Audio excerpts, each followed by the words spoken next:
నమస్తే. ప్రస్తుతం మనతో పాటు నిర్మాత అలాగే పొలిటికల్ అనలిస్ట్ నట్టి కుమార్ ఉన్నారు. ఆయనతో మాట్లాడదాం. నమస్తే సార్.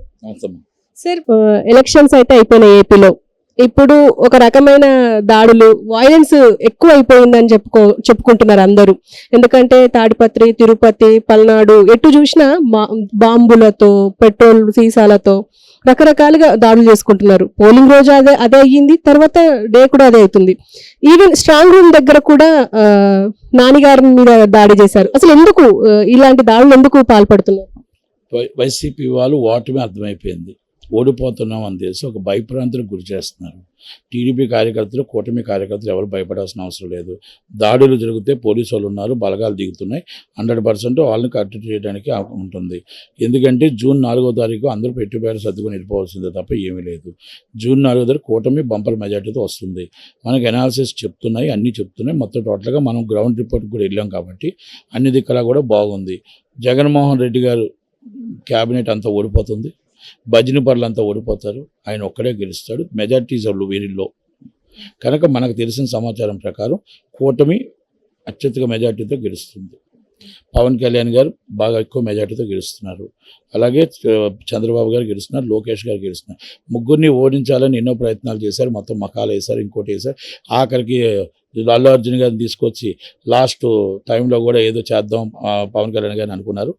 ఓకే, అల్లు అర్జున్ గారు వల్ల నష్టం వస్తుంది అనుకుంటే ఆయన రాజకీయమే చేయాల్సిన అవసరం ఉంది. పవన్ కళ్యాణ్ గారు ఆయనకి ఒక్కల వల్ల నష్టం వస్తే 99 మంది వల్ల లాభం వస్తుంది. కనుక ఒక్కలు నష్టం వాళ్ళ వ్యక్తిగత అభిప్రాయం. అది వాళ్ళందరూ వాళ్ళు వచ్చి డైరెక్ట్ సపోర్ట్ చేస్తుంటే బాగున్ను, వైసీపీకి చేసుకుంటే ఆయన ఇష్టం అది. కానీ ఒక ఫ్యామిలీ మెంబర్గా 100% ఈ టైంలో ఇది కరెక్ట్ కాదు. ఆయన్ని ఉపయోగించారు వైసీపీ వచ్చే ప్లాన్ ప్రకారం. 1:40కి ఎంతకో విజయమ్మ గారి లెటర్ వచ్చింది. ఆ లెటర్ని సోషల్ మీడియాలో అవ్వకుండా ఈ అల్లు అర్జున్ గారు తీసుకొచ్చి ఆపుదామని ప్రయత్నం చేశారు. వాళ్ళ వల్ల కాలేదు.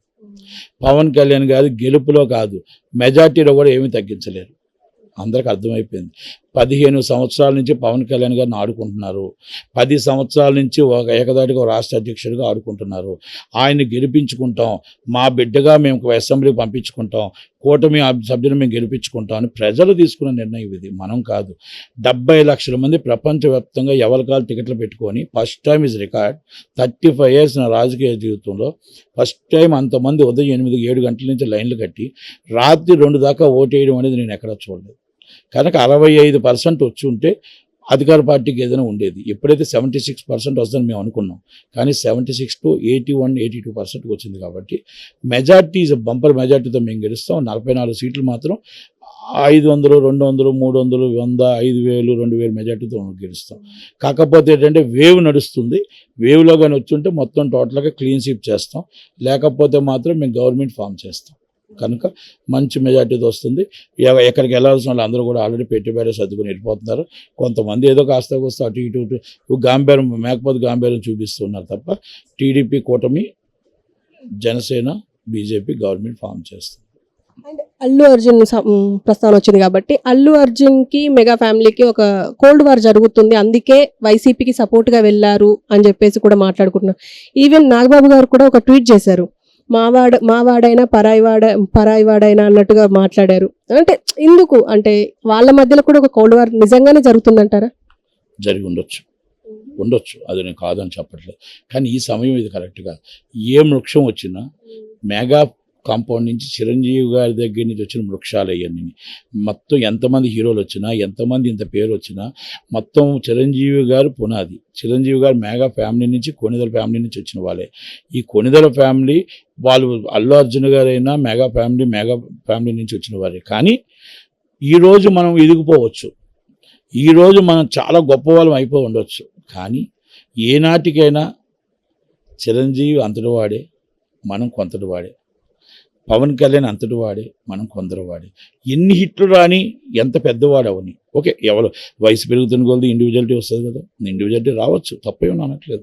కాకపోతే ఈ సమయం మీరు డైరెక్ట్గా ముందే మీరు సపోర్ట్ చేసి ముందే ఎల్లుండుంటూ బాగుండేదేమో. ఈరోజు అంటే మీ వల్ల నష్టం రాలేదు, కానీ బయట జనాలు ఏంటంటే ఫ్యామిలీ మెంబర్స్ ఏంటిది ఆల్ ఆఫ్ ది సడన్ అనేది జనాలు మార్కెట్లో అనుకుంటున్నారు. అది ఆల్రెడీ అభిప్రాయ భేదాలు ఉన్నాయనేది వాస్తవమే. ఆయన బయటకు వచ్చారు ఇప్పుడు, కాకపోతే ముందే వచ్చి ఉంటే బాగుండేమో. ఓకే, ఏ నిర్ణయం ఏదున్నా ఒకళ్ళ వల్ల ఓడేది ఉండదు, ఒకళ్ళ వల్ల గెలిచేది ఉండదు. మనం ఒకటి గుర్తుపెట్టుకోవాలి. 99 మంది సపోర్ట్ ఉంటే ఒకరు కంపల్సరీ ఏదో ఒకటి ఉంటుంది. 5 ఏళ్ళు ఒకలా ఉన్నాయా? లేవు కదా. అందుకనే మనం ఆలోచించి ఓకే, అది వ్యక్తిగత అభిప్రాయం ఆయనకు ఉండొచ్చు, ఇది నా వ్యక్తిగత అభిప్రాయం, అలా అలా చేయి ఉండకుండా ఉంటే బాగుంటుంది అనేది నా ఆలోచన. ఇది నాగబాబు గారు చేసినా నేను చేసినా ఆవేదనతో చేసినవే తప్ప ఎవరి మీద ఒక కక్షతో కాదు.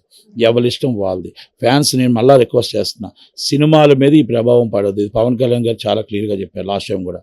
సినిమా అనేది ఒక సున్నితమైనది, రాజకీయం అనేది వేరు, సినిమాలు వేరు. సినిమా మీద ఈ ఫ్యాన్స్ ఇవన్నీ కూడా దయచేసి ఈ సినిమాల మీద ప్రభావం చూపించొద్దు.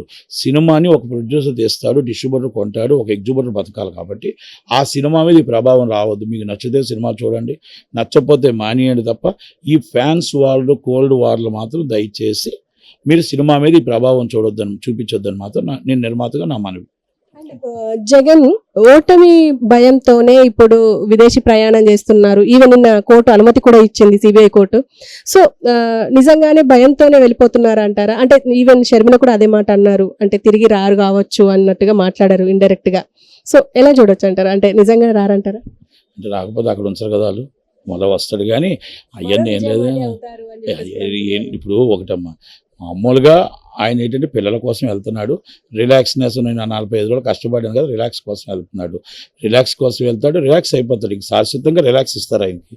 రిలాక్స్ ఇచ్చిన తర్వాత పిల్లలతో హాయిగా ఆడుకోవచ్చు, చక్కగా ప్రతిపక్ష హోదా కూడా ఉండదని నాకు అనుకుంటున్నా. కనుక చక్కగా ఆయన ఒకటే, ఒక మంచి పోలవరం కడతారు, రాజధాని కడతారు, అన్నీ కడతారు. మీరు రిలాక్స్గా చూసుకోవచ్చు, టీవీలో చూసుకొని ముసి నవ్వులు నవ్వుకోవచ్చు. మీరు ప్రతి వాళ్ళని మీరు తిట్లు పురాణం పెట్టారు కొంతమంది, వాళ్ళందరూ ఓటమి పాలవుతారు. తిట్లు రాజులు అందరూ ఓటమి పాలవుతారు. ఇక్కడ మాకు ఒక పోసానికి ఇష్టముళ్ళు ఉన్నాడు, ఆయనకి 2 గన్మ్యాన్లు అవుట్, సినిమా అవుట్. కనుక జగన్మోహన్ రెడ్డి గారు వెనకాల వెళ్ళిపోవాలి, ఇంకంతకన్నా ఇంకేముండదు ఆయనకి. ఎలక్షన్స్ తర్వాత బాగా బెట్టింగ్లు జరుగుతుంటాయి, అంటే ఎవరు సీఎం అవుతారు అని చెప్పేసి. అంటే దీన్ని ఎంకరేజ్ చేయొచ్చు అంటారా బెట్టింగ్స్ ని? నేను బెట్టింగ్లకు వ్యతిరేకం. బెట్టింగ్ల కోసం నాకు అవగాహన లేదు, ఆలోచన లేదు. కనుక దానికోసం నాకు తెలియని దానికోసం నేను కామెంట్ నాకు అసలు తెలియవయ్యి.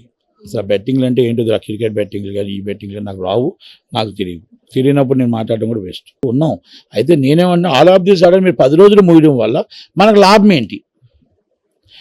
మనం జూన్ 26 దాకా మూసేద్దాం, కల్కికి ఓపెన్ చేద్దాం, కల్కి అయిపోయిన తర్వాత మళ్ళీ మూసేద్దాం, పుష్పకు ఓపెన్ చేద్దాం, పుష్ప అయిపోయిన తర్వాత ఓజీకి ఓపెన్ చేద్దాం, ఓజీ అయిపోయిన తర్వాత దేవరాకు ఓపెన్ చేద్దాం, దేవరా అయిపోయిన తర్వాత ఇంకే సినిమా ఉంది పండగ ఓపెన్ చేద్దాం కదా. మూద్దాం, ఓపెన్ చేద్దాం, మూద్దాం, ఓపెన్ చేద్దాం. చిన్న సినిమాలు ఎలాగ డబ్బులు రావట్లేదు కదా, మూసేద్దాం. అది మనం మీటింగ్ పెట్టి, మనం కోఆర్డినేషన్ మీటింగ్ పెట్టి మనం 5 సినిమాలకు మాత్రమే 10 సినిమాలు ఏదైతే పెద్ద సినిమాలు వస్తాయో వాటికి డిఆర్ట్లు ఓపెన్ చేస్తాం, ఈ చిన్న సినిమాలకు మేము డిఆర్ట్లు ఓపెన్ చేయమని ఒక డిసిషన్ తీసుకుందాం. తప్పలేదు. ప్రాపర్టీస్ ఓనర్ మీరు, కంటెంట్ ఓనర్ నేను. ఒక డిసిషన్ తీసుకుందాం. మీరు ఇవాళ రోజుకి మూస్తూ అంటే 4 నెలల నుంచి మూస్తూనే ఉన్నాం. మనమే ఎక్కడ షోలు పడట్లేదు, 4 నెలల నుంచి ఇదే పరిస్థితులు ఉన్నాం. కనుక మీరు 4 నెలలు తీసుకోవాలని డిసిషన్ ఈరోజు ఆల్ ఆఫ్ ది సడన్ 10 రోజులు మాత్రమే అంటే, మళ్ళీ అది కూడా చాలా బెటర్. ఓన్లీ 10 days మాత్రమే, ఎందుకంటే 11వ రోజు అయితే ఏ పని అయిపోద్ది. శాశ్వతంగా మూసుకోవాలి థియేటర్లో. ఎందుకో తెలుసా? దిల్ రాజు గారు అని ఒక బిగ్ బాస్ 11వ రోజు నుంచి వాళ్ళు కానీ మూసారనుకో, వీళ్ళని శాశ్వతంగా ఆయన ముగిస్తాడు. మళ్ళీ 10 రోజులు మాత్రమే, 24, 25 మళ్ళీ ఆయన సినిమాకి వచ్చేయాలి. అంటే వాళ్ళు దిల్ రాజు గారి సినిమా అయినా, రేపు 17 దాకా సినిమా అయినా అందరూ నిర్మాతలే కదా. ఈ 10 రోజుల వల్ల నీకు ఏం నష్టం వస్తుంది? 4 నెలల పాటు కష్టాలు. ఈ 10 రోజులకి నీకు వస్తాయా కష్టాలు? ఒక్కసారి పెద్ద మనసుతో ఆలోచించుకోండి. ఇది ఇలా మీరు ఆల్ ఆఫ్ ది సడన్ కూడా తీసుకొని ఆ నిర్మాతను ఇబ్బంది పెట్టి మీరు దిల్ రాజు గారిని కూడా ఇబ్బంది పెట్టినట్టు అవుద్ది. ఎందుకంటే ఆయన ఓపెన్ చేసిన వెంటనే అందరు నిర్మాతలు రివర్స్ అయిపోయి మీ స్వార్థం కోసం ఓపెన్ చేస్తున్నారు అంటారు. కనుక ఆ మాట ఆయన ఎందుకు అనిపించాలా? పెద్ద మనిషిగా పాపం హుందాతనంగా ఆయన మాట్లాడిపించడం, సునీల్ గారు అన్న పెద్ద ఆయన్ని మాట్లాడిపించడం, మీరు కావాలనే చేస్తున్నారు అనిపించడం, మీరు చేసిన తప్పుకు వాళ్ళని ఎందుకు అబండాలు వేయడం? కనుక దయచేసి రేపు విరమించుకోండి. ఓ ప్రొడ్యూసర్ కౌన్సిల్ జాయింట్ సెక్రటరీగా. Thank you.